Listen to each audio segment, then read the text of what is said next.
Hello and welcome back to the Comic Lyric Podcast. I'm Ryan, also known as Comic Stan. I love comic books. My co-host loves regular books, but I make him read comic books and then we talk about them in depth. And with me, as always, is my aforementioned invasive co-host, it's Jamie. I don't like invasive. Yeah, and that's fair. I'm not going to begrudge you that. It was just the closest to what we're doing. So, and it turns out I'd already used Ultimate on the Ultimate Spider-Man episode.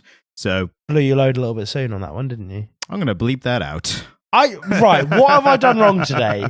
I've turned up, my energy's wrong, you're bleeping me out already. What the fuck is this bullshit? At least you admit the energy's wrong, and we can both agree on that, and that's how we move forward together as a team. I'm going to fight you with your bad shoulder, right? Look, you and your bad shoulder are writing checks you can't cash today. You're still recovering from general illness and... General illness. If you're going to mention it, Ryan, give it a name. Would you like me to just divulge... technically, that's illegal, divulging someone else's medical history, you know? I was shitting through the eye of a needle for a few days. And that's fine if you say it. It's just I wasn't allowed to say it on your behalf. I was like, I think I may have prepped a bunch of burritos, right? And froze them. And I have like a freezer drawer full of these burritos that have chicken in them. And I think I may have not heated one through enough. Yeah, I don't know if that... Because if the chicken's cooked all the way through, then you should be fine, right? I mean, it's not ideal. The chicken was cooked and then frozen. But I ate the chicken and then expunged myself of all my fluids from my bum for like 3 days. Maybe your stomach was just like, we're tired of these chicken burritos or whatever. I don't know what happened, but it was bad. Well, the important thing is you're here now. And luckily, I've recovered, you've recovered enough that we can be here to provide entertainment for the masses. By masses, I mean the people who listen to this podcast. The people who listen to this podcast, of course. And speaking of, we will be covering Ultimate Invasion, which is a kind of prelude to the Ultimate Universe of Marvel they've been rebooting. It's very popular right now. It's going over well with the general comic book audience, as well as the DC equivalent, the Absolute Universe. So it's a hot time right now for let's reboot a new universe without touching the original one, if that makes sense. Yeah. It's kind of having their cake and eating it too. It's like, people are getting a bit bored of Batman. Should we just reboot him? It's like, well, not the main one, because that's still selling well, but we will do another one where he's built like a tank or whatever. So, but Marvel, they actually did this Ultimate stuff first. That's, as we said before, that's where Miles Morales was first introduced. Yeah, this was their whole shtick for a long time, wasn't it? Not for a long time, but a good time. It was actually very popular. Was it not a long time, but it was a good time, Ryan? Well, it started off as a good time. Is that what you tell people? It was started off as a good time, and then it actually went like... I mean, I've been over this before. The Ultimate Universe took a real nosedive in quality and did a lot of like edgy stuff to try and like keep it exciting, whatever. But it was very popular right before the MCU, and it actually influenced a lot of the MCU. So this new one, maybe it'll influence the MCU going forward. Who's to say? Let's get into it and find out. And also, we've got some little bits at the end of the episode as well, which I think you'll enjoy. One, a return of a section that I think you'll find fun, and some comments as well. And first off, Ultimate Universe, overall broad thoughts. How did you find it? Fine. Interesting. You're a big fan, aren't you? I am a big fan, and but I recognize, and I had this thought straight off the bat. This is very much up my alley, without me being like objectively calling it great, or would I recommend it to people? Possibly not, but this is like tailored to kind of my tastes. Yeah, I don't think it was bad. There was nothing wrong with it. It didn't shake my world up. How would you compare it to Ultimate Spider-Man, which obviously same universe and same writer in Jonathan Hickman? Ultimate Spider-Man was better, but I think Ultimate Spider-Man was a more contained story. And so there was a specific story that he was wanting to tell there, and it had a little bit more richness. Whereas this is them setting up, this is the big ensemble piece where they're setting up all of the stories that are going to become part of this new Ultimate Universe. Yeah, setting up an entire universe. Yeah. Which we use for like franchises and stuff, but it's also the literal story here as well, isn't it? Yeah, which makes it feel a bit like admin. I know what you mean. It's like I'm sorry to say, it just feels like admin. Yeah, they're doing a lot of work to build up to what they want to get to. Yeah, I think they're taking the time to almost to a meticulous level. Yeah, and that's not to say it's not enjoyable, but it is admin, and I'm really excited. There's certain characters here that I really want to have their own stories for. So I'm really excited to get some Howard Stark as Iron Man content. I think that's going to be really fun. It's definitely one of the things of like, here's how this universe is different, and that kind of interesting stuff, which is classic Ultimate Universe stuff. Yeah, I one of my favorite Tony Stark moments is the conversation when he goes back in time and he goes to that military complex and he meets Howard Stark, and Howard's talking about his mum being pregnant with him. And they have a conversation, and Howard Stark is played by one of the chaps from Mad Men, who I think is a great actor. Something Sterling, I think. The same guy, same guy who played Roger Sterling in Mad Men. Yes, yeah, totally. That guy. Yeah. And it's a really great scene, really great actor, cool character, right? And then you never really meet Howard Stark again, because by the time we meet Iron Man, he's already dead, right? Yes. And so we meet Howard Stark here, and he's really cool. Yep. He's really good fun. He's similar to Tony, but I think he's very much Tony kind of towards the end of Tony's arc. So he's still a bit of a Playboy Lothario kind of dude, but also really has a sense of what's right and wrong in this story. I like him. He's really fun. And I'm really hoping we get an Ultimate Iron Man run where Howard Stark is Iron Man, Tony's kind of his Robin almost, and it gets a bit Invincible. Yeah, I think they're going to go a different direction. Not say a worse one. I think a very interesting one. I've got a different idea of where I think it's going to go, but we'll get into that. I want that. I want that, and I really want to see some more Thor content because I like this Thor. But yeah, so like I'm interested in some of the threads that I'm seeing here, but overall, as a piece of work, it just feels like admin. Yeah. It just feels like something that they had to write to make the universe make sense. I don't particularly find the Maker that interesting.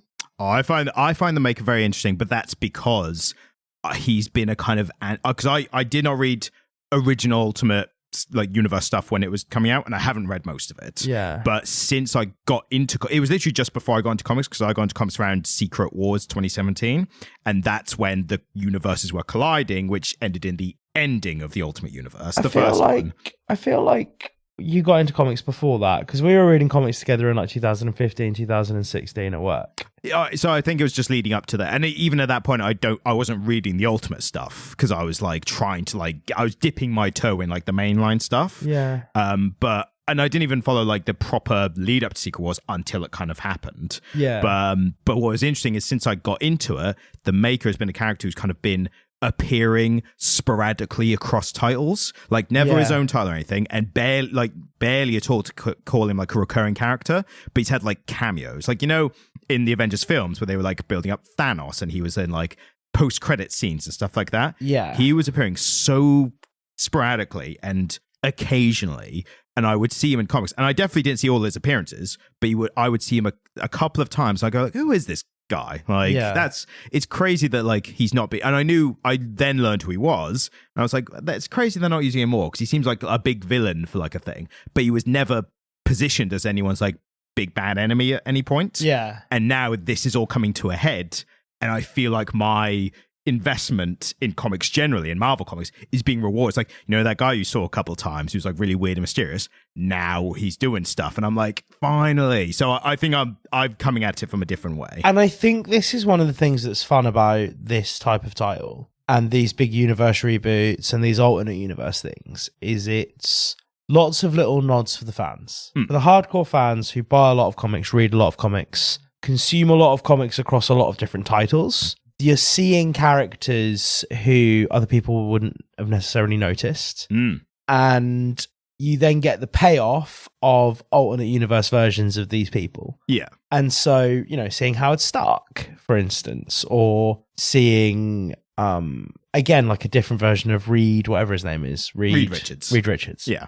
So yeah, I can see its value on that level. And again, I think what it's teeing up is going to be interesting. Like, I'm excited to see some of the other titles that are in this Ultimate Universe. I mean, 2 of them we've already covered and were really good. Have we done 2 of them Yeah, we have done 2 of them so far, haven't we? Yeah, Ultimate Spider-Man, Ultimate X-Men. Yes. And, but overall, like, to kind of describe, if someone was asking me about this, like, should I read this? I would try and describe it as the thing I love about Hickman's writing generally is I find he does a really good balance. This is for my own enjoyment. He does a really good balance of like big world building stuff and personal relationships and characters. Like, I think for me, he balances those two things well. And you remember I was talking about a while ago, I read his series Gods, and I was saying about like, the first issue of that.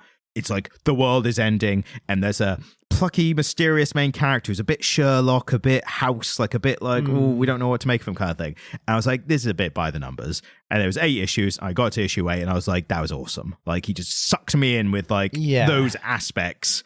And that's what I'm enjoying here for the most part. I think this is the least interesting of the Ultimate Universe stuff I've read. That's fair. And it's a high bar that's been set by the first 2 that we've read. Yeah, and again, it's not bad, but it's admin. It's introducing all of the different characters and showing you what they're all about.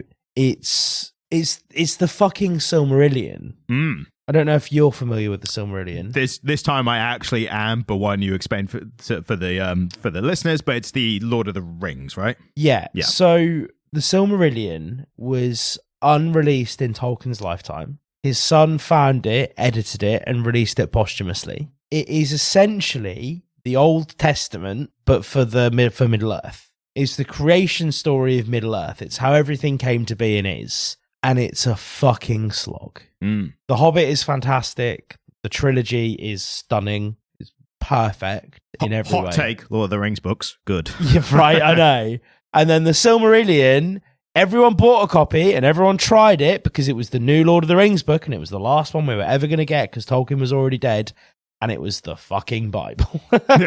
And that's how I feel about this. It's not as interesting as the other stuff that I've read, but also it's teeing up the universe that all exists in. And so without this, that stuff doesn't really have a lot of context and doesn't make any sense. Yeah. Do I need it all to make sense? I don't know that I do. And so this feels needless, if I'm honest with you. It wasn't bad. It was an enjoyable read. I really loved Howard Stark. I really enjoyed his storyline. I didn't even dislike it. I enjoyed a lot of what happened. I just feel that it's there because they think it needs to be there, and I'm not sure that it does need to be there.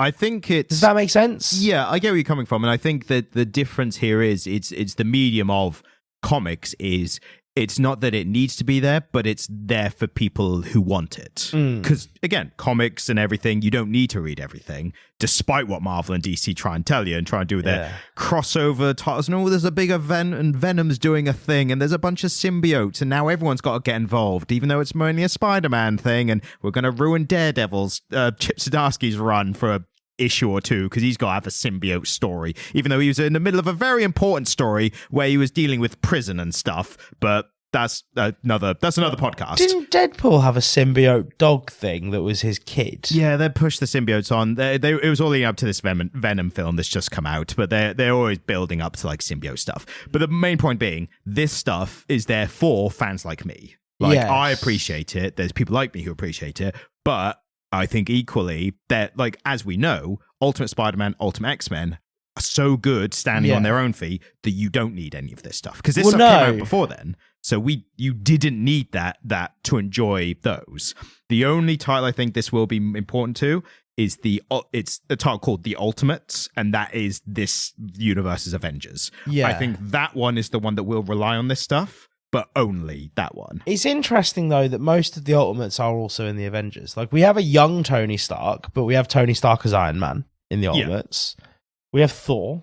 It is basically... It's when I say basically the Avengers, like it's literally just a different name on the team. Yeah. Is Grey Hulk in it? No, I think he's meant to be. Well, we don't know if he's in it in this one or not because we'll get into that. But it seems that there isn't a lineup currently. I can tell you in the original Ultimate Universe, Hulk was in it. It was Ant-Man, but he was either Giant Man or Yellow Jacket in that. Wasp was in it, and Thor and Captain America. So it was like original lineup redone for the Ultimate Universe. We don't even really know if Cap's going to be there in this, do we? Well, there was a bit of a clue, which we will get into, a bit of foreshadowing.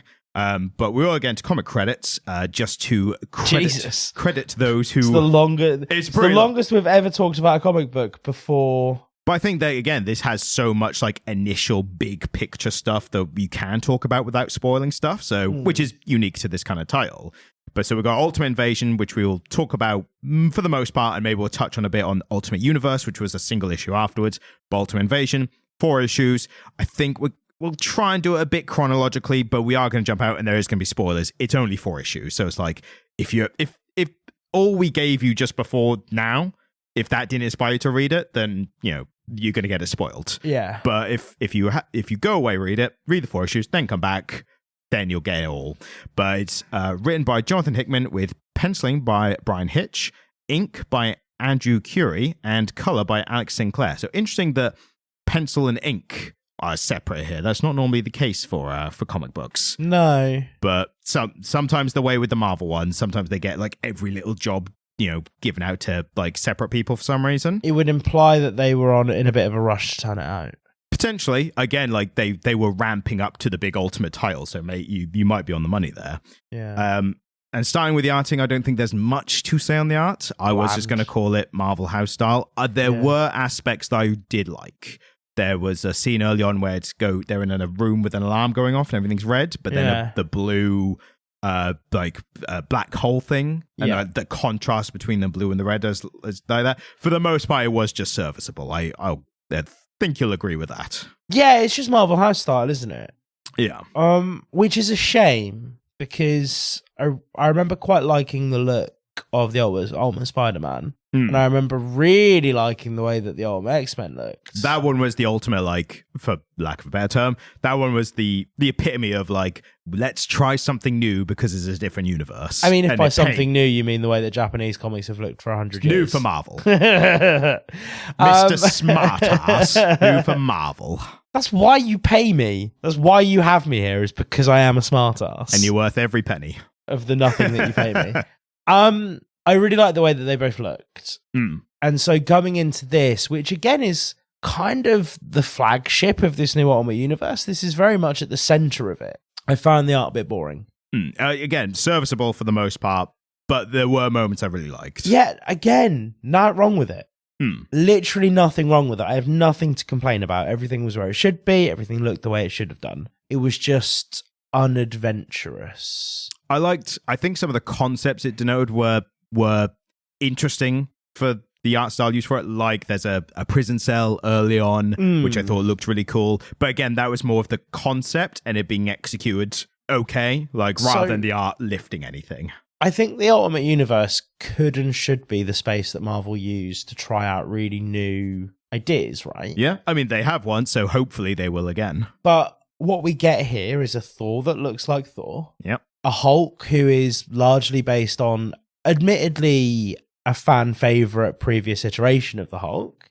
But we've just got Grey Hulk. There's nothing interesting. I don't know if he's meant to be green or grey. Like, I think he generally might be a really dull green. I thought it was Grey Hulk, but it's so close. Like, I might be wrong. Like, yeah, to my eyes, it was grey. Yeah. And then I think the most egregious one is that we have a different person wearing the Iron Man suit. We have Howard Stark wearing the Iron Man suit. And it's, he designed it as opposed to Tony designing it. And it looks exactly the same as the Iron Man suit. I would say it looks a bit, because I used to it's based on the original Ultimate version. Yeah. I think it looks a bit different. It's got more kind of like points and like rounded points, if that makes sense. It looks a little bit different, but I would really like to see it looking completely different. And for Tony's to look a bit more the way the Iron Man suit has always looked. And for it to be this big thing where actually we get to see the difference in Howard Stark's design philosophy and Tony's design philosophy. To be fair, it's early on, so it might be they might look similar now for a reason, and then it might. But we've seen Tony in the suit, and it looks exactly the same as the one his dad was wearing. So Tony's just picking up his dad's suits. Yeah, but that's the story right now, isn't it? Yeah, I suppose. So but can you see my point, right?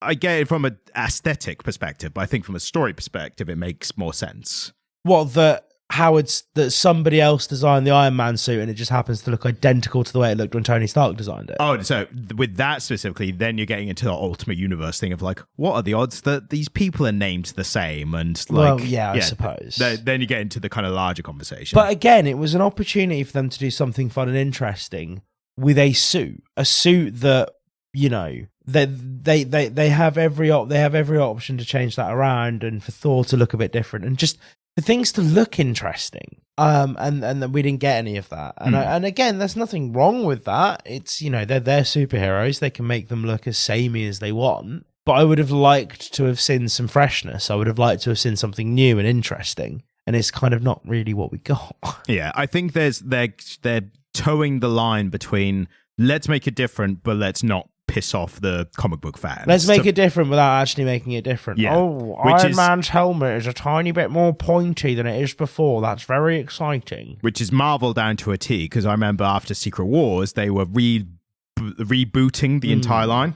They called it all new, all different. Yeah. Guess which two things it wasn't? New and different? New or different. It was, they picked up the storylines exactly where they left off pre-universes colliding and Battle World and Emperor Doom. And then they were like, all right, everything's back to normal now. And I think I would argue that I'm quite atypical as a comic book person, in as much as, because I think a lot of comic book, and I see this in a lot of communities that I'm in, where we call for change, we call for change, we call for change. And then when... There we go. Not like that. Exactly. Yeah. Exactly that, yeah. When something changes, they go, I don't like that. Spider-Man can't be that. Thor can't be a girl. Captain America can't be black. I don't like the change. And it's like, actually, when Marvel change things, I go, yeah, cool. Do it. Fuck it up. Change it. And so it's... This Ultimate Universe is the perfect opportunity to just throw it all away and start again. Throw a bunch of shit at the wall and see what sticks and what you want to pull back into the main universe, right? Miles fucking Morales. They did something cool. They did something adventurous. It was fucking dope. They brought it into the Marvel Universe. I don't see as much of that happening here. What I see is an ensemble cast with some bad guys kind of fighting with the good guys because nobody knows who's bad and good anymore. I think... It's fine. I think you've definitely hit on a point. And I think I'm not disputing your point. What I think is it's more appropriate to the original Ultimate Universe, because this one is kind of continuing that universe that was started in, was it 2011? So I think you're right, but that is more applicable to when they first did the Ultimate Universe. They should have made things more different then. This one has a weird kind of inter-story thing of the makers remade the universe he's from, but he's made it in his own image. So he's tweaked what he wants to tweak. But other than that, it's mainly just the Ultimate Universe again. So I think you're right, but that's what they should have done the first time around. This time around, there's more of again, they've written the story, so they could have written it however they wanted. Exactly. But they've written it in a way where I'm like, it makes sense that it's the same as the previous Ultimate Universe. Isn't that just so Marvel, that their new exciting medium that they use to show us change and show us something interesting is already bogged down in a bunch of dogma? Well, interestingly though, it's bogged down in a bunch of conventions and past story and past conventions. But the two main titles have done exactly what you wanted. Yeah, and haven't I celebrated them for it? And that's what I mean. And it was so interesting is it's also Hickman doing the bigger, large universe stuff. And also, when he got the Spider-Man title, he was like, I'm going to make him middle-aged. I'm going to give him a wife and kids. I'm going to do all the stuff that they refuse to do on the main titles because everyone's begging for people to do that finally. And then gave the X-Men, Ultimate X-Men, to one of the most out-of-left-field artists, essentially, and definitely writing as well.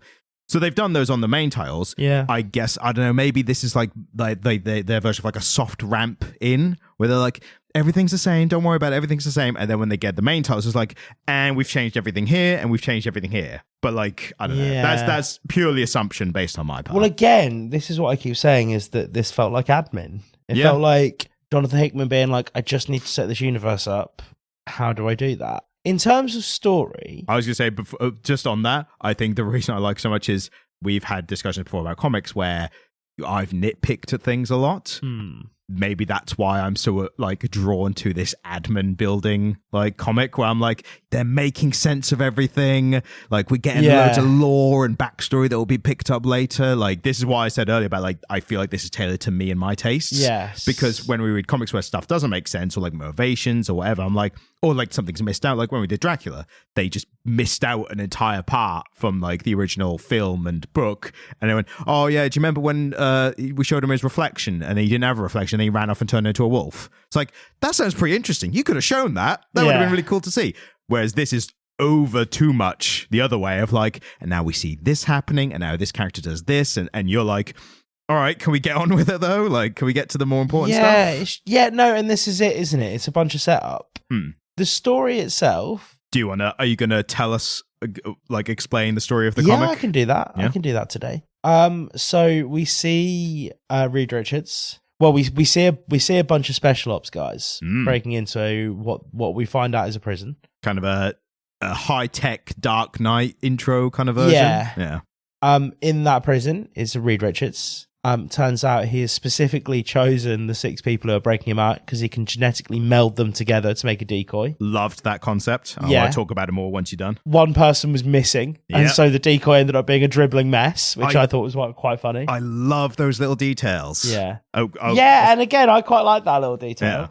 Yeah. That's Hickman at his best. Yeah. There he is. Reed then breaks out, and then we see all of the sort of superhero leaders. Yeah, so one thing that it wasn't expressed here, and I don't think it's important information, but this group, they are the Illuminati of the Marvel Universe. Yeah. So they're respective heads of their areas and industries or whatever, and they kind of control things from the behind the scenes. The only thing they did of consequence was launch Hulk into space. So they all meet up, and they all establish that this Reed Richards fellow, this maker, he's screwing around. We've got to stop him screwing around. Yeah, well, he's nicked something from all of them, and it's something that he knew that they would all notice. And so they start making inroads into looking for him. One of them is Howard Stark and Tony Stark, original universe. No, this is Howard Stark. 6 months in the main universe before he goes over. I thought it was Howard. Nah, if it's original universe, that's Tony Stark. Right, so then he crosses universes, doesn't he? Then he essentially creates a new universe. He creates a new universe, and then so we see Howard Stark and his buddy, the one from the first Iron Man film. Yeah, Jebediah Stane, I think his name. Oh, Obadiah Stane. Obadiah Stane. His surname. By the way, is he black in the comics? I don't know. Because they white him up. If he's black in the comics, they have whited him up for that film. I don't think he's famous. He wasn't a huge character before that film. Like, he was from a while ago. It might be one of those they've just done it for this one. Yeah. But yeah, he's not like a famous enough character where people are like, no, they've changed Stane. He's my favorite character. He's not on that level at all. Yeah, I get it. So we meet them. We meet Black Panther, and they're all making. So Black Panther original universe. We're now in the new universe. Oh yeah, fuck. Sorry. Right. Yeah. So we're in the new universe. Yep. So we meet Stane. We meet Howard Stark. Yep. We meet... Who else do we meet?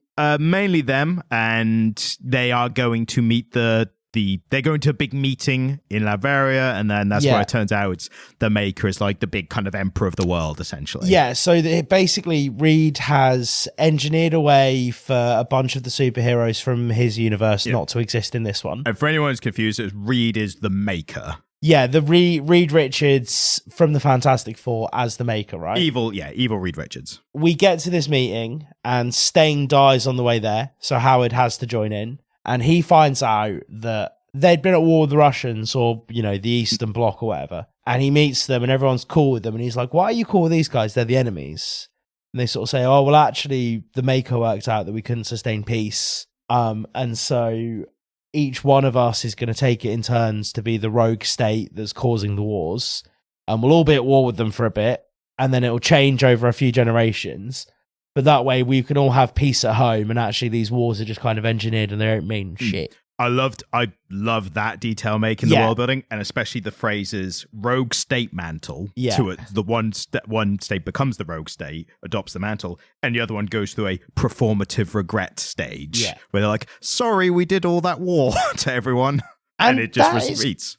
Kind of how it works. Yeah. Except for the fact that America has never done that. Well, this is more of a behind the scene. This is Illuminati, Freemasons, lizard people, like controlling the worlds and all that. Yeah, but so we see that happen, and then essentially we see the heroes start to come together to try and chase down the Maker to stop him. Right?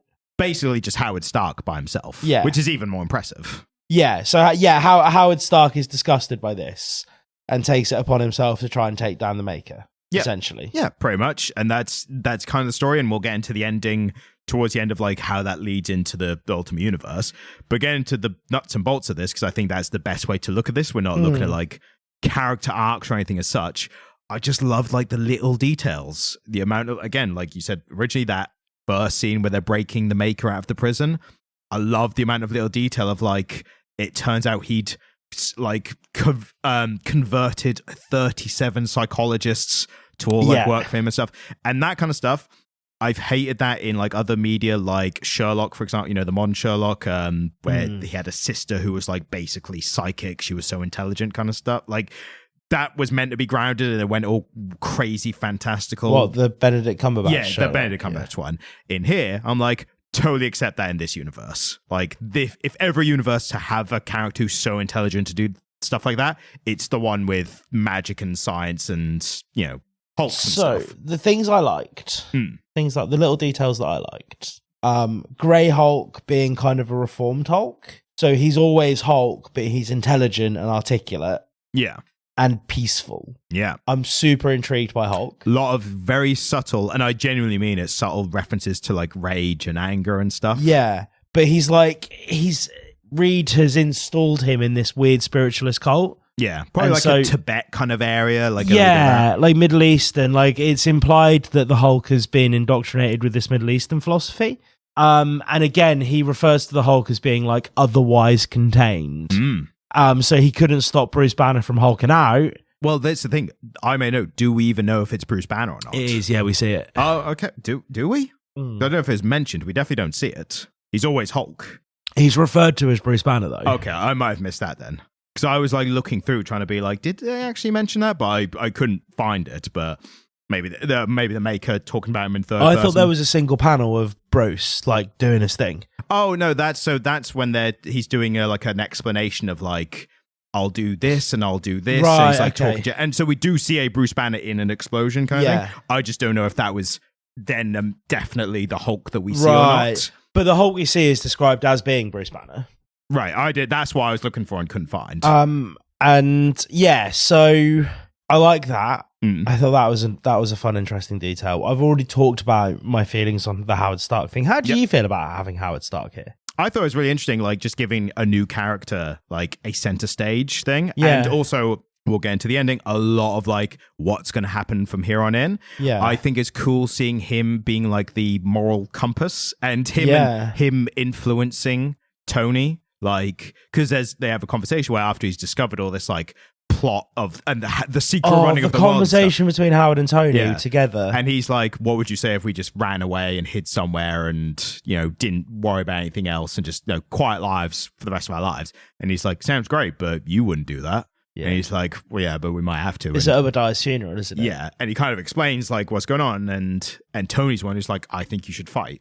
And I think what we see here is definitely a difference of. The difference in these universes, Stark, while still being a bit of a, like Howard Stark, being a bit of a playboy, billionaire, like boozer and, ingenious but arrogant, that kind of stuff, he's definitely been more present and a loving father to Tony. Yeah. And that's different from like they had a contentious relationship in the mainline 616 universe. But I suppose the interesting thing is Tony talks about having a contentious relationship with his dad. But it's because his dad died in early adolescence, right? Yeah, but they had a bad relationship before he died as well. Yeah, but if you ask most adolescents what their relationship was with their parents, they'll be like, "Oh, I hate my parents, man." Yeah. And then what we're seeing now is a Tony in late adolescence who's matured a bit. Yeah. And is able to see his father for what he is. And actually...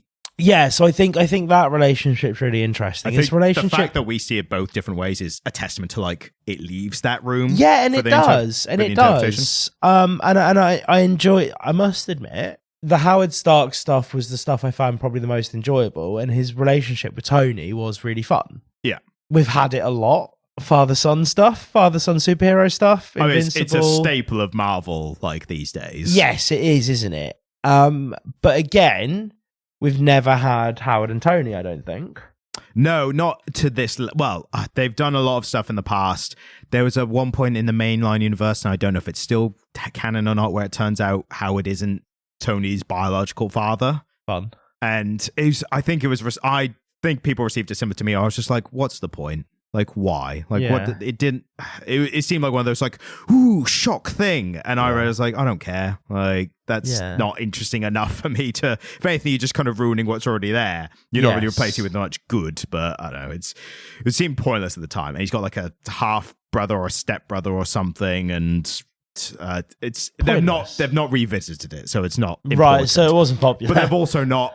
What's the word? They've not like what the fuck word am I trying to think of? I don't think the word for it exists, right? They've not retconned it. That's the word, retconning. They've not retconned it out, but they've just not addressed it since they did it either. So it's like, well, is dad or not? Like, what's going on now? I mean, I think for the context of this, it makes sense for him to be dad, doesn't it? Absolutely, yeah. So there's a character here that I want to ask you some questions about. Sure. Kang, yes. So Kang in this, I think, is more of a mantle than the character. But because so there's somebody in an Iron Man suit. Yeah. A funny coloured Iron Man suit who's calling themselves Kang. My experience is that Kang is a bad guy. Yes. Because he's like the Asiatic one who turns up in one of the Marvel films, isn't he? Yeah, he's appeared in a couple of the Marvel films. He won't be from now on because Jonathan Majors fucked up all for himself and they've written him out. But Kang is essentially a time-traveling character. So he's like from the future, but he's been all over the place. He was an Egyptian pharaoh at one point as well. Been all over the place. The original Kang, so original universe Kang, what's interesting about him is he's more of a Fantastic Four villain, at least originally. Right. But it got to a point where it turned out that he would fight with the Fantastic Four. He couldn't harm Mr. Fantastic because he realized that Mr. Fantastic was one of his really early ancestors. Right. But like thousands of generations removed. So like not enough that it's like a close relationship or anything, but enough that's like, if I kill you, I might not exist. Yeah. Like that level. But yeah, most of the time he's just like, he's time traveling, trying to make himself the conqueror of the universe. So he's a time traveler from the future. Yes, but he's also lived in the past as well. He's intentionally ambiguous of like where he's actually from and stuff. So, but we think that this Iron Man suited Kang is somebody taking up the mantle. Yeah, I think that is it going to get its own run then? Maybe, or he'll be the villain of the Ultimates or something like that. Like we don't know at this stage. Yeah, but surely the Maker is the villain of the Ultimates, right? Yeah, but like a run of comics, they might have different villains for different parts or volumes or whatever. Yeah. Like they've set it up that it's going to be important. There was certain things like certain verbiage that makes you tell like this is going to be important later. And one was when he's attacking this Latvarian city that Kang specifically says, I've waited 2 whole lifetimes for this or something like that. But I'm ad-lib, but that's the thing. And I thought that's so specific. That's like such a clue of something. So I think it's going to turn out he's an existing character. Obvious clues are Howard or Tony because it's Iron Man armor. But also with this kind of stuff, you can never, it might be red herring. You can never really be sure. Yeah. But I think it's going to be interesting who it turns out to be. There's one scene I think that you must have appreciated a lot, which was the only appearance in this of Miles Morales. Yeah, that was kind of cool. I mean, I was waiting for it because I knew about Miles. And I told you about this before. Yeah. But is that it? You told me about it. Yeah. But for anyone who hasn't read it, it's the Maker is about to essentially relaunch the Ultimate Universe. But before he does, and as Mr. Fantastic literally makes a point of like, well, as soon as he does it, we're going to register the the energy signatures. So we don't know what he's waiting for. And it turns out he went to Miles Morales' place just to be like, hey, I'm rebooting up the universe we're both originally from. Do you want to come with? Yeah. And I think it's such an interesting point because it's like, there's no obvious he's doing it for evil reasons thing. Like seems very genuine. He genuinely just says, like, if the shoe was on the other foot, I'd be really fucked off if you didn't come get me. I would want to be asked, so I'm asking you. Yeah. And I kind of respect it. It's like a little bit of Reed Richards poking through the Maker, isn't it? And this is why I'm a fan of the Maker. Like he's really interesting character. He's not the stereotypical evil genius. Mostly he's an evil genius, but his wants and desires are really interesting. Like the reason the Maker went insane in the first place is just because a bunch of his friends died in the Ultimate Universe, and then Sue rejected him because he tried to reconcile with her at her dad's funeral, and she was like, this isn't really like, no, because this isn't the time. And he was just like, well, I guess I'll become evil then. Like in a slow building way. But it was that kind of fun, like tangent for the character. But so it's interesting here, like, his motives are not necessarily clear. Obviously, he wants to be dictator and in control of this entire universe. And everything. But the fact that he would just be like, hey, do you wanna come with? Like, just thought I'd ask. Like, not even like no, you must come with. I'm doing this nice thing for you and you must accept. Just like, all right, fine. And literally, here's a card. If you change if you change your mind, here's a card. Miles Morales like, this card's blank. It's like gonna be like psychic card or something like that. But yeah, little parts like that I just thought was so nice. Like, interesting. Nice in like with the caveat of like, is he going to be evil though after this? So you're here for those little finer details and big picture stuff. I like the juxtaposition of them. Yeah, but the big picture stuff is really just sort of here's a bunch of characters. This is what they look like here. They're going to go do some interesting shit elsewhere, right? Yeah, but like we're only getting 4 issues of this, aren't we? This is done. This is done. Yeah. But, you know, the hows and the whys, like 2 of the most interesting questions when it comes to fiction, isn't it? And that's what they're building up here. Especially like again, another little personalized part, conversation between the Maker and Mr. Fantastic when he set up like this energy wall so he can't be stopped. And he literally just waited for the Illuminati to turn up so he could ask Reed. And he said, hey, just out of interest, so I've got the exact wording here. It says, if you could do it all again, if you could truly change things, if you had the chance, would you erase me from existence? And Reed says yes. Yeah, good on Reed to he paused. He was like, you know what? Yeah, I would actually.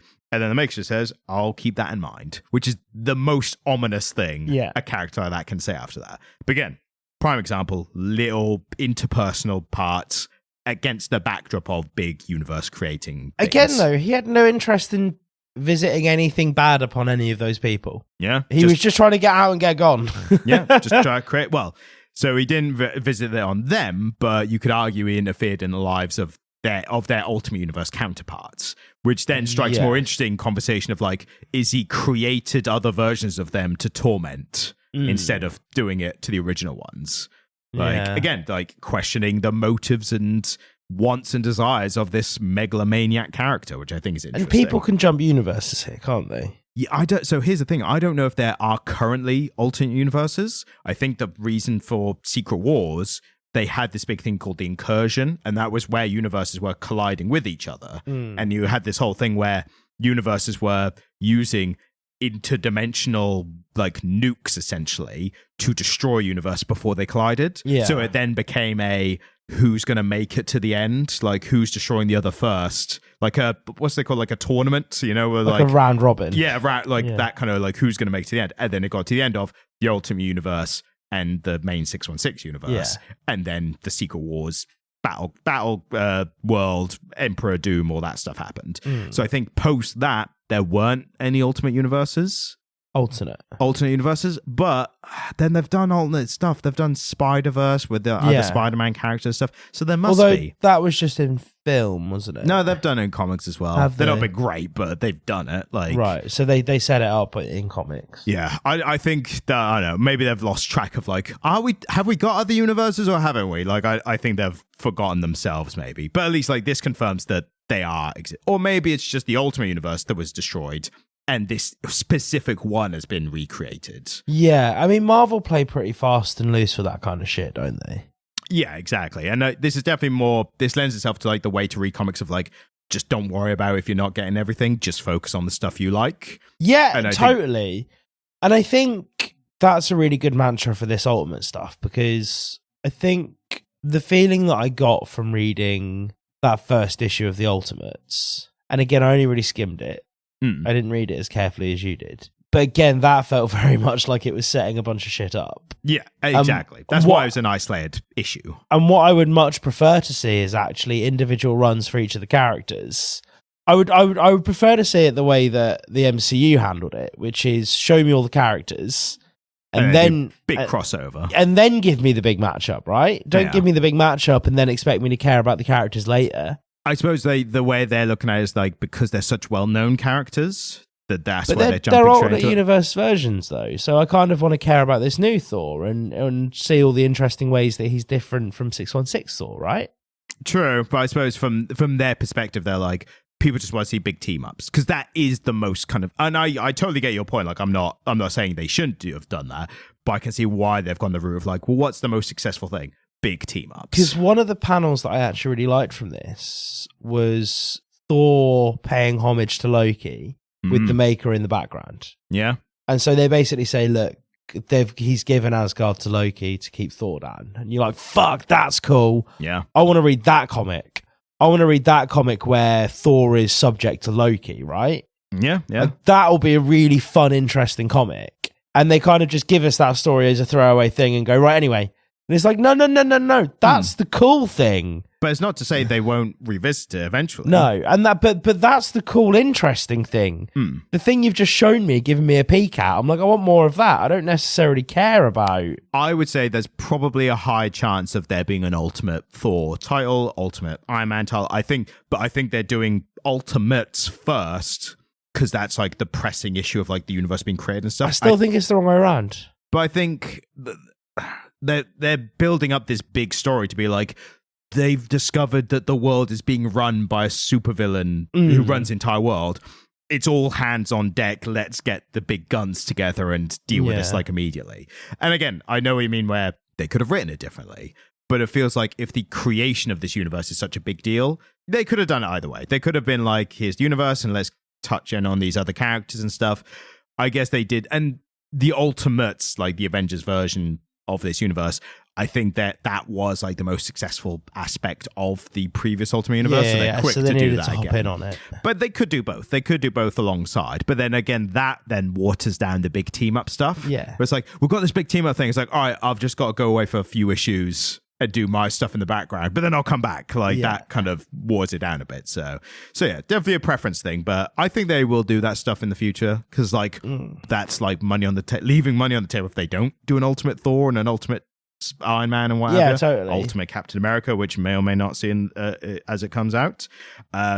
It's amazing that we've still managed never to do any Iron Man in this podcast. Problem is, Iron Man comics generally have not been great, and is that the issue? Or is it just that you don't like them? No. So the last one I liked, the most recent one I really liked, but it was intertwined with the X-Men stuff, the Hickman X-Men stuff. Right. Okay. So I got it all because it's basically someone takes over Stark Enterprises and uses his technology to make Iron Man Sentinels. So do you know the Sentinels? Yeah. So imagine that technology crossed over. So he naturally joins up with the X-Men to fight against this because it's, their aligned interests. And he actually gets kind of fake married to Emma Frost, who's like a psychic character in that. Right. But they have a fun kind of back and forth where it's like a secret marriage and they're undercover, but maybe there's something real under there, like a bit of a rom-com stuff under it, which was genuinely like a fun addition to it. Yeah. But yeah, I wasn't quick to be like,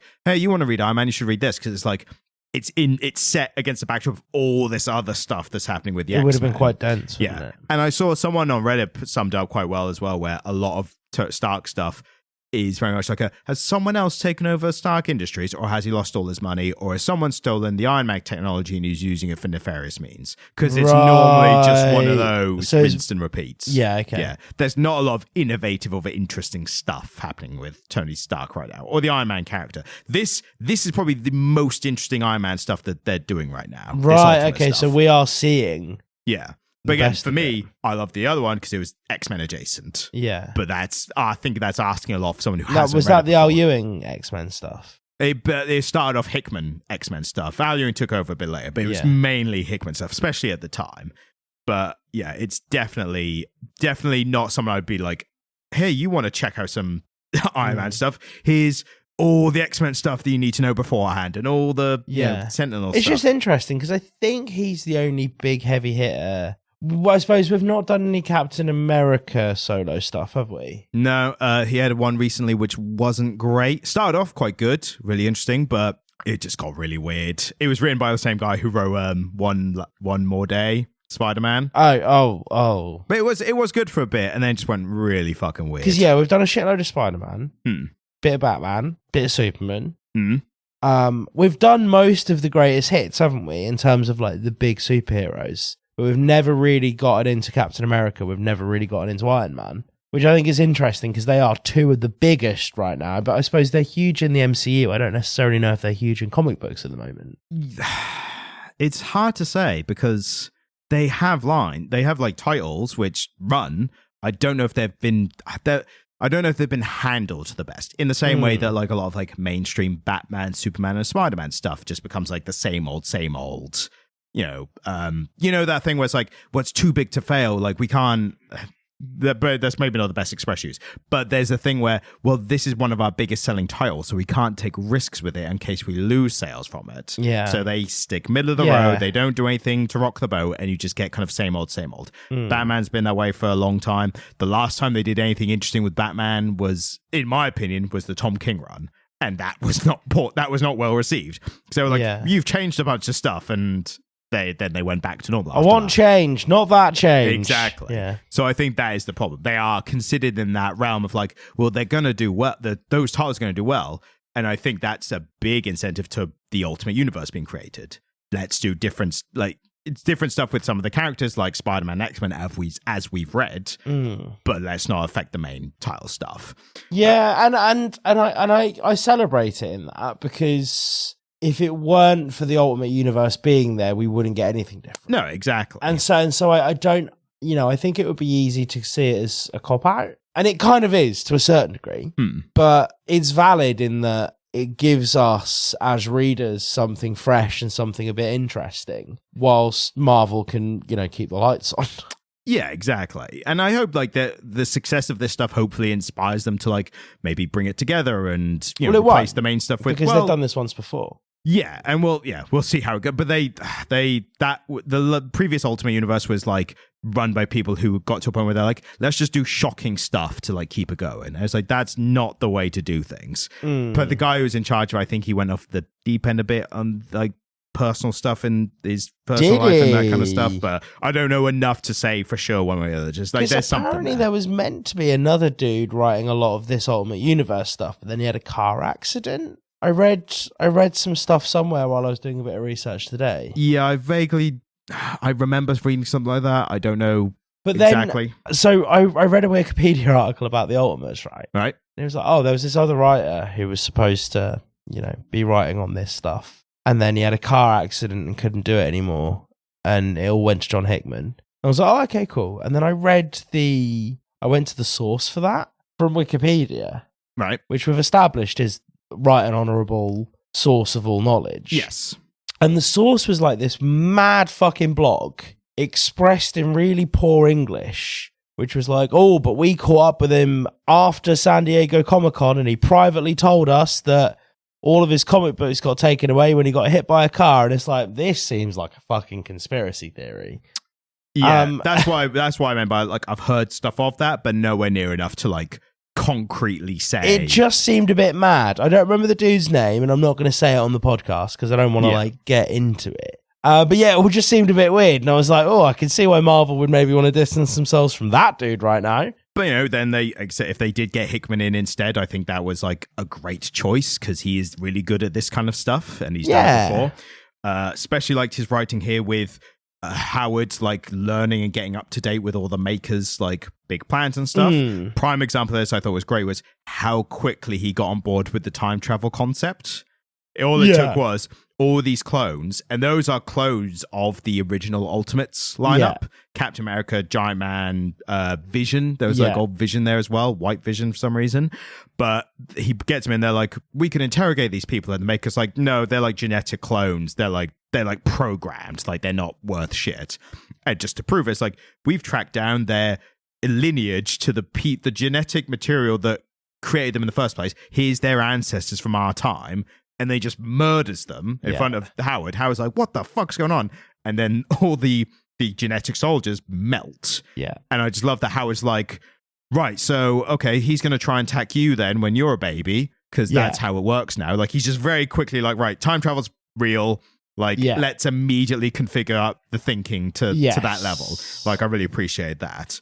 And then that led into a really... Sounds like he made the time machine as well. I love stupid shit like that. And I know just stupid shit. It's like, the time machines are been here the whole time. Like, you created it already. Like, I like that kind of stuff because I think that's just going to go into like a weird direction.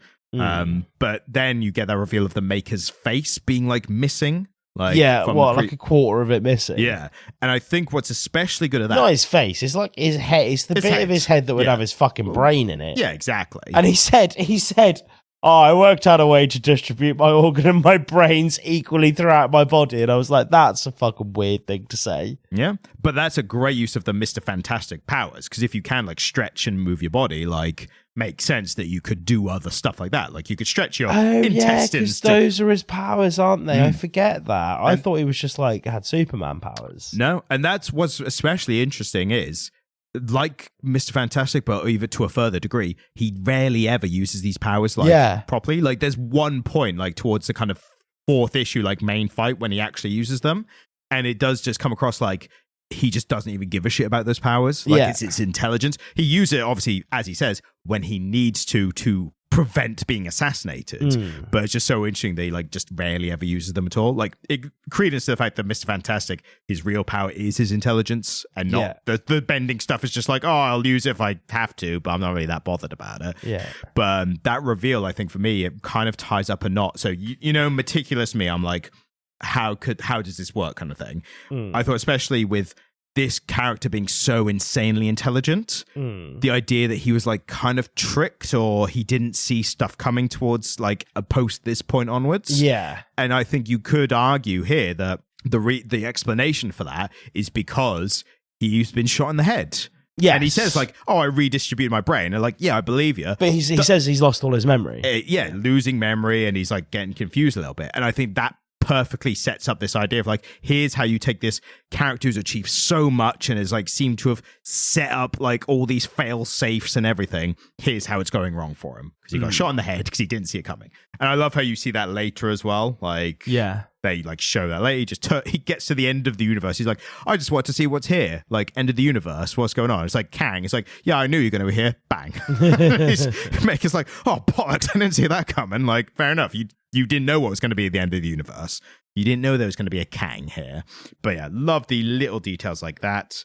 And I mean, there's not a lot to talk about. I think the one last bit I want to talk about is what I think is just a great aspect of the Maker's kind of more negative side.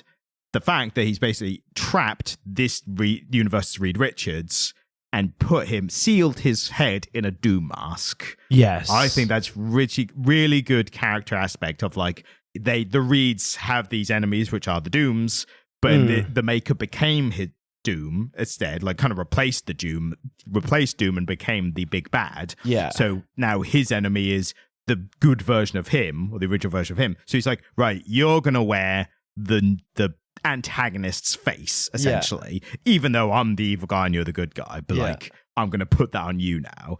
So it's very like Man in the Iron Mask reminiscent, because he's like never seen his own face or something, and he's like gone mad from how long he's been kept there. Great little bit about how he doesn't know how long it's been, and the bit with the bit of light that shines in. So bit of light shining in, and it moves as it goes like through the day. So Reed, trapped in this mask and in this lab, is like, well, I'll use that to calculate how many days it's been. Yeah. And then after like however long, and he thought he'd been keeping track and knew how long it'd been, he realized it'd been slowing, like very minusculely slowing down and speeding up. And then he goes, at that point, I said out loud so he could hear, I know you were doing that with the light. And then the light just started going all over the place, like in like a, haha, you've realized I've tricked you all this time. Yeah. I love that, again, the like attention to detail, like this is how evil the Maker is. Like he will mess someone's perception of time. Mess with his own perception of time. Like that's him. Yeah. But maybe he feels so disconnected from this, essentially like the original him, the human him. He's like so far gone. He's like, you know what? I'm going to mess with myself. Because this is a Reed Richards with no powers, because he stopped the rocket, didn't he? Yeah. So he saw it as like, I delayed a rocket launch by a couple of hours to avoid the cosmic whatever and all that. So he recognized Reed. It's not the stretchiness, it is the intellect that he's afraid of. And then he just happens to create his own enemy in this version of Doom. And I just love the Reed as Doom in this one, essentially. That's, and great knowing that Howard Stark talking about weighing up what to do, and he says, I am so tired of choosing between which monsters are more acceptable, which I think is maybe a bit appropriate for modern day politics or something, you know? Just saying. bloody got him. But bloody got him. But otherwise, and I thought you'd appreciate this, right at the end of the Ultimate Universe, I think it was called, to the extra issue that wasn't part of the invasion. But right at the end, news reporter talking about big explosion that's happened, which they've blamed Tony Stark for, made him an enemy kind of thing, because they blew up with a Stark Stain Industries satellite. It's like, what do you expect is you put satellites in the air with weapon capabilities, that's just going to happen. But they're talking about all the stuff that's going on, and one of the references is, in Japan, a car colliding with a bike and exploding, but the 15-year-old being seemingly fine. Yeah. And what I really liked about that is how that was in normal house style art. Yeah. But it's like, we saw that in like beautiful anime art. Yeah, totally. And it's so weird seeing it from like this perspective of like, oh, everything looks normal. Like it shouldn't have expected this, but I was half expecting like that panel was going to be that art style. Wow, Japan looks amazing. Like, on the TV, like that's crazy. But yeah, I like those like little references of like, here's what to expect from, and there's a Black Panther reference, so maybe we'll do that one and see if like the 3 main titles are the best of the best or not. But yeah, that's pretty much everything in the this launch of the Ultimate Universe. I think we'll get to the Ultimates at some point soon as well. Maybe the Ultimate Black Panther. We'll see if the mainline Ultimate, like, does that, now that that's past the setting up phase, will that kind of carry the torch into like a proper run of story? Because this started last year, didn't it? Yeah, last year. And so we've had 2 stories out of it so far. Yes, 3, because Ultimates is now on like issue 4 or 5 now as well. Right, so, okay. Yeah. And they've announced they're doing Ultimate Wolverine as well. And they showed... Of course they are. You don't like... You like Wolverine? Yeah, I do, but... He's got knives in his hands. I've had a lot... Do you know what? You got Wolverine fatigue. Yeah, right? I understand that. I will get excited about Wolverine if he has bone claws. I do know we've talked about this. This is a comic letter, a deep cut. And bone claws are the best claws. Bone claws are the best.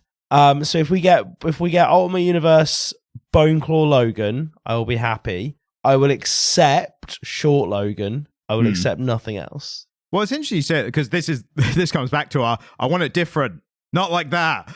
They showed a design of Wolverine, and we don't know who it actually is. They just showed like it has like it was a costume design and it had the ears, but we didn't actually see a face or anything. So we don't know who it is. I could get behind a Wolverine that isn't Logan. Yeah. That would be cool. That would be fun. X-23 would be really interesting. Yeah. Because she's a growing popular character, like not quite to Miles Morales level, but... Yeah, because I've just had a lot of Logan, and we just had a film that had a lot of Logan in it. And he's going to come back, because we know that the success of that film means he's definitely going to come back. Hugh Jackman's going to be doing it till he's 90. That's the joke.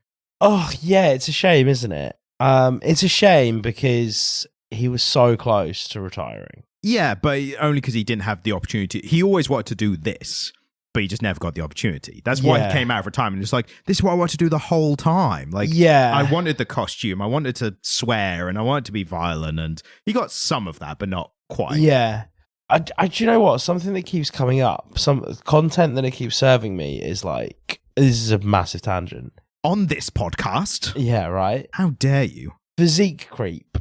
Oh yeah, that's been going for ages. Yeah, so and I saw the two physiques that always get referenced of like, oh, they were superhero physiques 20 years ago or 10 years ago or whatever. 20 years ago, fuck. Yeah. Maybe more for Tobey Maguire. Is Logan in his first appearance as Wolverine and Tobey Maguire as Spider-Man. And they're just kind of... Hugh Jackman as Wolverine? Yeah, sorry. Yeah. Who did I say was Wolverine? Logan, which he is, but yes. He wasn't playing Wolverine. Logan is Wolverine. Hugh Jackman as Logan. Yeah. And Tobey Maguire as Peter Parker, yeah. And they're kind of like fit and in really great shape, but they're not in like modern superhero shape. And it's like, oh, fuck, that's what a superhero looked like 20 years ago, was just like buff. And now they're like, they have to look like Adonis bodybuilders. And it's just interesting that poor Hugh Jackman is still having to get in that level of shape in his 50s. I mean, you say he has to. He had a shot on most of the time in that film. I feel like he wanted to do that. Yeah, I mean, maybe. He's the one who's posting on Instagram, and he's posting those the metal bar with the huge weights on, and there's so much weight on that the bar is bending, and he's like, if the bar ain't bending, you're just pretending. Like I saw posts like that. So he's not like, oh, woe is me, I have to get in shape. Like, he loves that shit. But I imagine it's quite fun for a man of his age just to be like getting paid to get jacked. Yeah, him, like The Rock and all that, like clanging and banging. Yeah. But yeah, he did not have to be jacked for Deadpool and Wolverine. He could have worn the costume the entire time, and they literally make a joke of the fact that he actually got ripped for the role when he didn't need to. Yeah. By having the top blow off at the end. And Deadpool being like, oh my God, he's jacked. Like, yeah, I suppose. Yeah. But I do, like, the societal issues, I do agree with you there. It's unrealistic expectations for abs and all that bollocks. Yeah. But luckily, we live in the real world where none of us have abs. No, we live in Norfolk. There are no abs here. No, there's just fish and chips, baby. There's too many fish and chips shops to be any abs around here. Fuck they, boy. Yeah. And speaking of accents, we are returning a section of the show, a bit... Is it one that I like? I think you'll love this that we're going to get into because it's the return of our famous section, More. With the musical accompaniment, more. How do you like me? How do you like me? More. When are you going to join in? Is this Come on, bit more. How do you like me? How do you like me? Is this one of those times where we're doing a bit and telling the audience that this is a section that we've done before? Or we've done more. Have we? Yes. Have we actually? I mean, I know that because I pay attention to the podcast, but... We've done more. Well, I pay attention when we record it.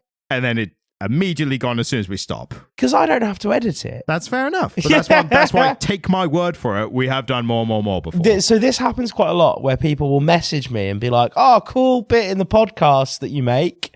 I'm like, sorry, what? And they're like, more. Yeah. They're like, oh, you know the bit. How do you like me? You know the bit where Ryan did an Alan Moore impression and you looked really confused. And I'm like, you're going to have to play it to me because I don't recall. You're going to have to narrow it down. Yeah. I was confused. You'll have to narrow it down. But the reason we bring up is because What's going on? More. He had an interview recently and it's just become a bit viral because he said fandom has toxified the world and basically saying that like these, fan like groups have basically ruined like enjoying fictional stuff for the rest of us because they've been assholes about it. Which I'm ad-libbing there. That's basically the word of it. But he's not wrong. I think there is certainly some evidence of this.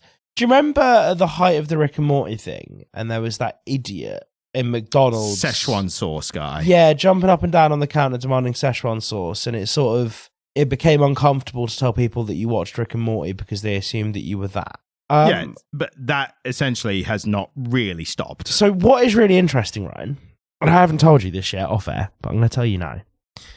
When my girlfriend, who I am very fond of, obviously, tells people about me, one of the things that she mentions is, oh, he has a podcast. And they all go, Yep. And then she has to say, no. It's a comic book podcast. He's a nerd. And they go, oh, that's cool. He likes comic books. He has a podcast about comic books. It's not a Joe Rogan clone.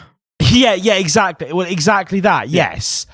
As soon as you hear somebody say podcast now, when you say he makes a podcast with his other cishet white friend from high school, the assumption is that we're just saying a bunch of misogynistic shit. Yeah. And we do that occasionally. And because we didn't feel there was that voice was being represented enough in online media space. Exactly. Yeah. And so actually there is a certain argument that being a nerd gets you a certain amount of grace. Yeah. But no, I mean, do you want to hear an exact? Right, ignore the fact that we're just starting here, that we haven't had no audio issues and we're not doing a part a second time around. No siree. So, would you like to hear an excerpt from Alan Moore and what he said? I would. Okay, I think I'm going to nail this first time, I reckon. Oh, do you reckon? Yeah, I reckon so. Because I think you'll appreciate it. Quite a lot of eloquency in this reading here. Right, and the word you're looking for there is eloquence. Yeah, there's the both ones, aren't there? So no, right, look, you do this to me. Yeah. Eloquency is just not words. Well, I've heard it that way, so... From whom? People. Oh, and people are the linguistic authority, are they? Well, they're the ones who use language, so if you use a word long enough, there is a profound difference between use and abuse, Ryan. Well, they do keep adding words to the dictionary, so I feel like if you use it enough times, it becomes permanent, doesn't it? Well, no, nothing in language is permanent. That's the issue. But if we can try and just use it correctly occasionally. What, the language or eloquency specifically? I've heard it's a perfectly cromulent word. It's not a perfectly cromulent word. It's just not a cromulent word. Well, speaking of eloquency, what he said was an enthusiasm. Articulacy works. Yeah, I've heard it that way as well.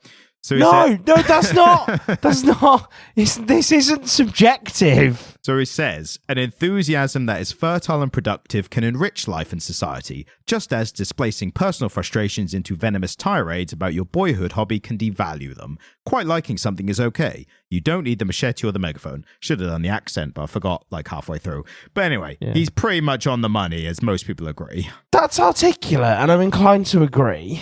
I think we live in a day and age where our sense of tribalism is sort of disappearing from our day-to-day lives. As humans, we are inherently tribal, and I think a lot of that is missing from our lives, and we look for it in different places.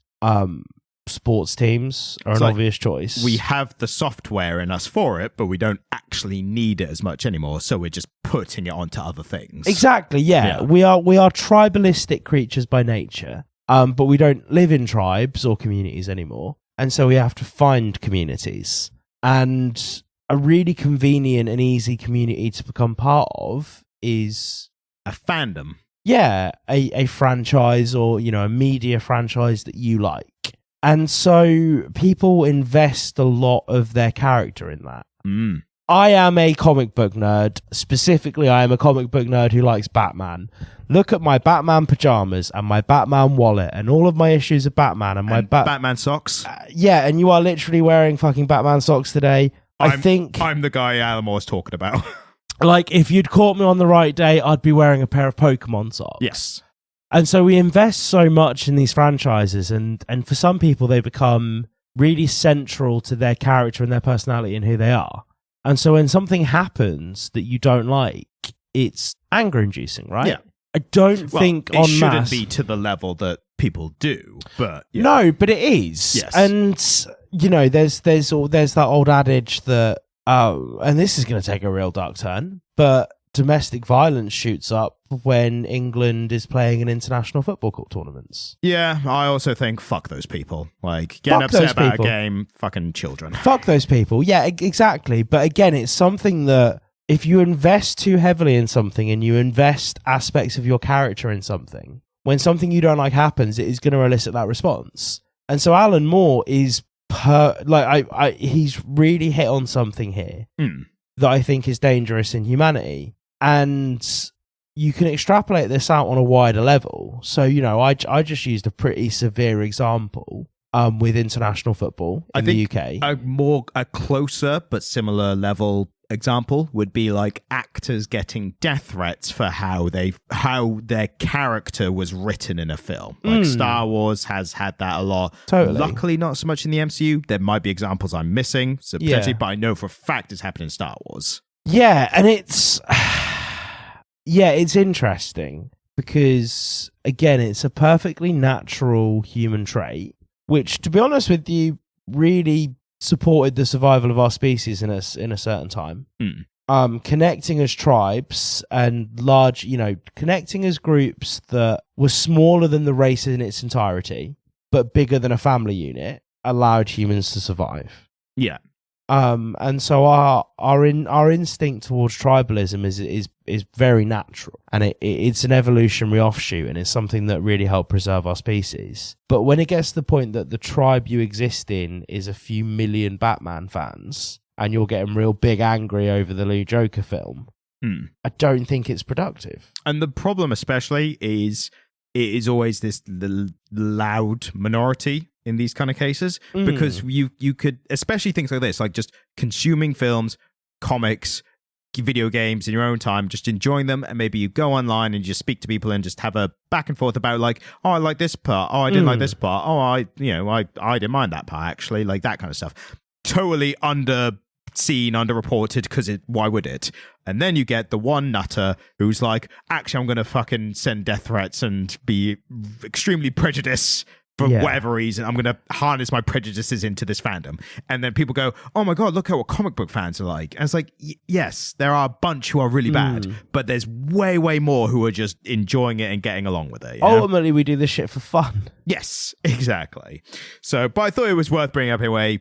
A rare, not rare win for Moore, but like it's rare that he's like so on point with like, you've captured how everyone else is feeling as well. He was ahead of the curve. He was talking about this stuff well before I think he was like more well known, because you had that like, was it like comic books are destroying the youths and like their violence and sex and like the Puritan angle. Yeah, that was like, we went out of that and now we're coming to like oh no, they're just like some psychopaths are really overprotective of these imaginary worlds, and that's coming from, again, someone who loves comic books. They are fictional imaginary worlds, and people are getting like real bent out of shape in reality about them. Yes. And people have been, there is passion, isn't there? And I think that's okay. And it's okay to be passionate about these stories and to identify with them and to invest in them. But you are right. People do take it too far. And I think Alan Moore has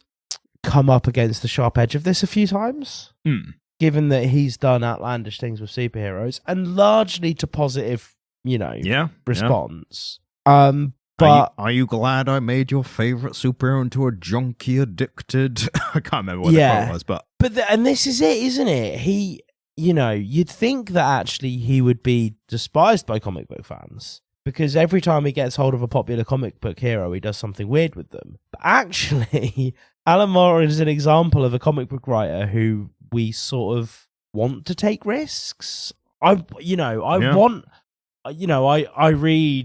The Man Who Has Everything, and I marvel at the fact that he turned Superman's dad into a space Nazi. Well, at least with that, it was like theoretically, like he's trapped in a make-believe world, and his dad's a bit right-wing, a bit more so than you'd think. But this is it, isn't it? And I imagine Alan Moore will have come up against some people who didn't like that. And so he would have experienced the bitter edge of this, wouldn't he? Yeah, I wouldn't be surprised if there was some similar backlash to when those titles came out, but it was the mid to late 90s. The worst that would happen is a letter. Well, there's like online forums that are, barely being reported on and no one cares about. Yes. But then you had this wider positive reaction, so then it's irrelevant. Like, who cares if you were like, I didn't like The Killing Joke when it first came out? It's like, well, it doesn't matter because everyone else loved it and it like revitalized the medium and got a lot of people into comic books. So who cares? Moore's work is almost always met positively, isn't it? Yeah, exactly. And it's weird if you're like that comic book fan who just likes the kind of like, I just want to see them beat the bad guy and save the day again. It's like, well, you're not going to like Moore's stuff because Moore's is intentionally against that concept. Yeah. But if you're someone like me who gets bored, who's gotten bored of that and then wants more and wants more. They want more. But you want more interesting stuff, then yeah, you're going to gravitate towards his stuff. And I think, it definitely... It got people outside of the comic medium to look at comics. Again, that was when the term graphic novel started rising because of one of his works and two others. So it makes sense that people would be like, oh, they're more than comic books here. But then the original fan, more. But the original comic book fans would be like, oh, but you weren't there when bloody Batman was beaten the Two-Face for the 100th time or whatever. It's like, because that was boring and sucked and no one cared. But yeah, I think Moore definitely has a finger on the pulse in this was instance. This something he said recently? Oh yeah, quite recently. Yeah, that's cool. Yeah, interview with the Guardian, I believe. I might be wrong about that. Oh mate, Alan Moore is like perfect Guardian fodder, isn't he? Yeah, and if you want more, you should if you're listening, check out his interviews with Stuart Lee. Very, very interesting stuff. So one last thing to touch on, and that is a comment that we received that I thought was worth highlighting. And it is from, and I think you'll appreciate this, the Bandit's Gospel, who has commented before, but he says, hello, boys. I love the stuff. I'm having a thought for your consideration. One episode, switch roles. Jamie makes Ryan read a proper book, no novelizations. Oh, really? Yeah, I thought you'd appreciate that concept. What, are you up for that? Can we do a smaller book? Because I'm thinking about how much like I'd like to read all of one. Yeah. But we don't have time to read like a novel for a single episode. So do we do a smaller book, or do we just do X amount of chapters of a proper novel and just do that? We do The Picture of Dorian Gray. Okay. And that's is that short story or novella? Novella. So it's like, I mean, Ciao Bella. Ciao Bella. Yeah. So a novella is a largely dead medium now, because something happened in the mid to late 20th century where book buyers, essentially there is now a bias towards longer books. Right. Because people think they're getting a better deal. I think the Harry Potter books certainly contributed to it. And so novels now will tend to be over 350 pages long. Novels in the early to mid 20th century tended to be 200 pages long. A novella is between 70 and 90. And so novellas just don't publish well these days because they're short. But printing costs are such that publishing and printing a 90-page book largely costs the same as publishing a 200-page book. Right. Because the cost is in the design of the cover and the binding and all of this shit. Yeah. I reckon I could do 90 pages.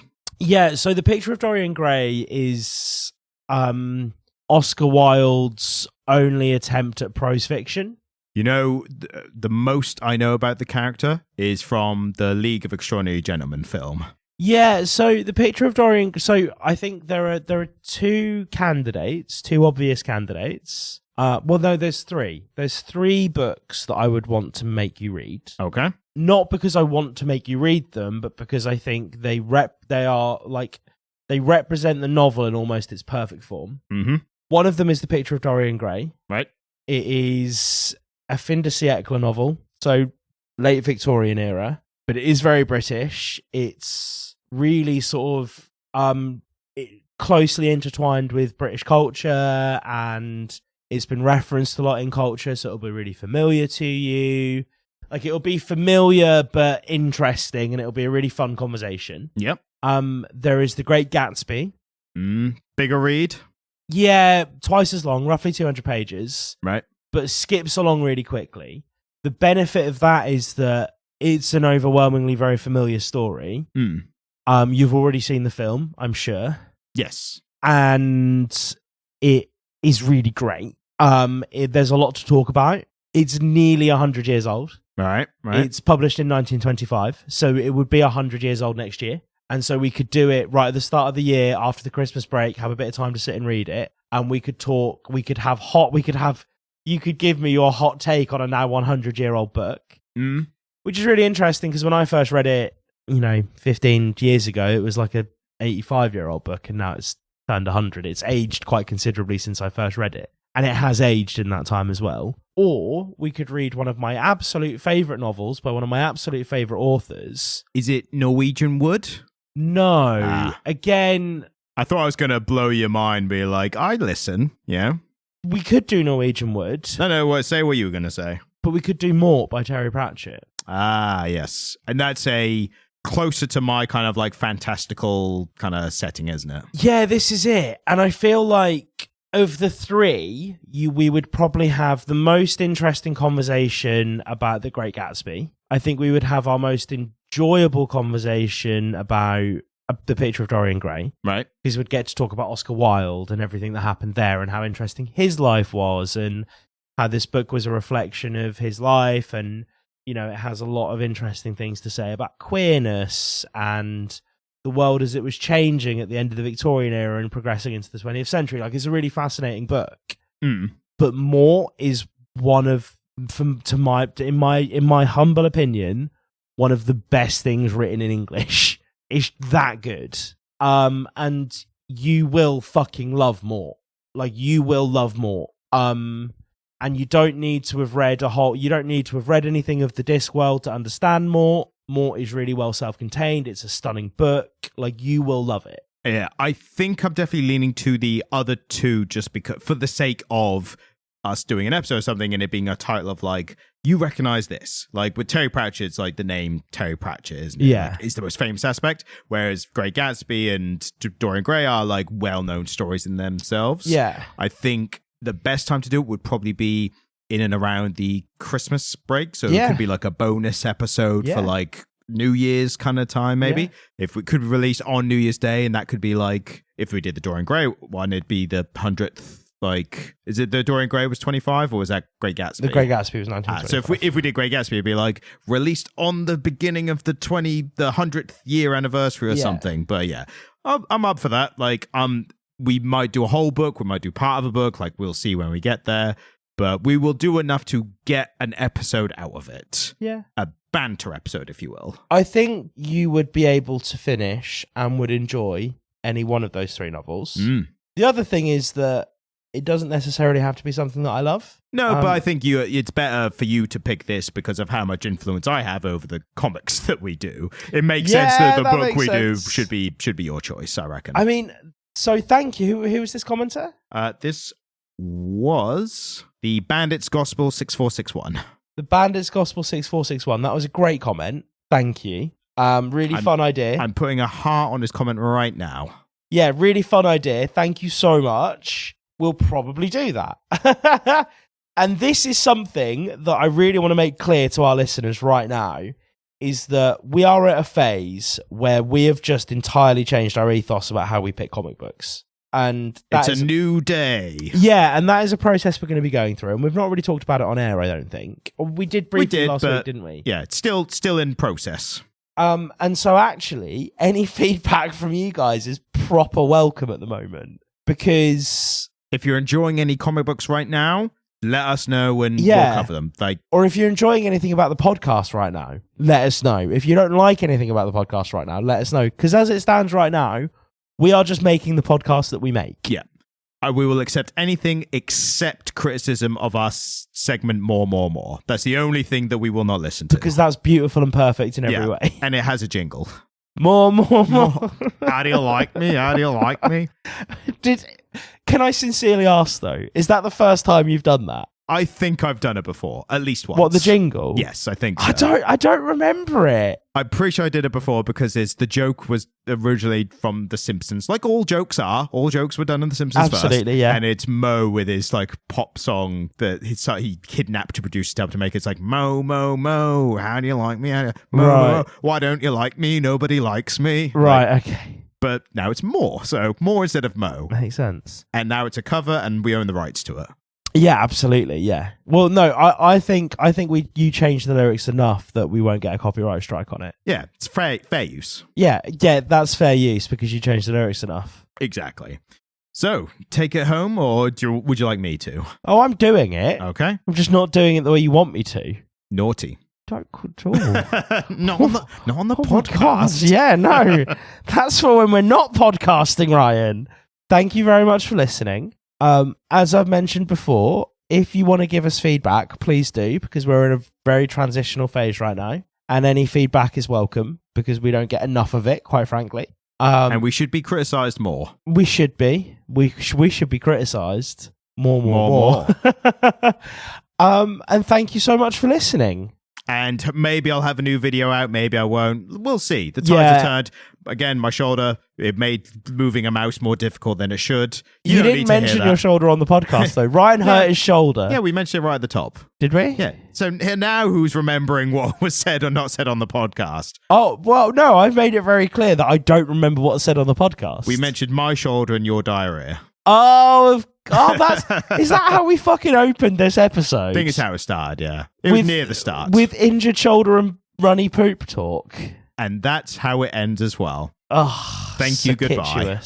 Bye.